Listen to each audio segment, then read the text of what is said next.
I am the Tofu Golem. Please enjoy the video.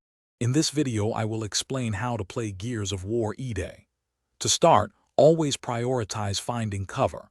It's your best defense against enemy attacks. Learn the strengths of each weapon, like the Lancer for mid-range or the Gnasher for close quarters. Pay attention to your objectives and the flow of combat, adapting your strategy as needed. Remember, teamwork is crucial, even when playing solo with AI companions. Mastering combat involves more than just shooting. Practice active reloads to gain a temporary damage bonus and reload faster, which can turn the tide in intense firefights.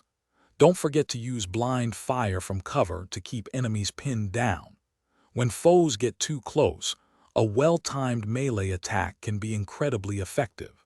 Always be ready to swap weapons to suit the distance and number of enemies you face.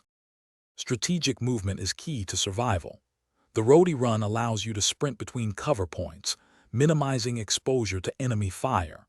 Look for opportunities to flank enemies, catching them off guard and breaking their defensive positions. The environment often provides interactive elements. Use them to your advantage, perhaps by destroying cover or creating new pathways.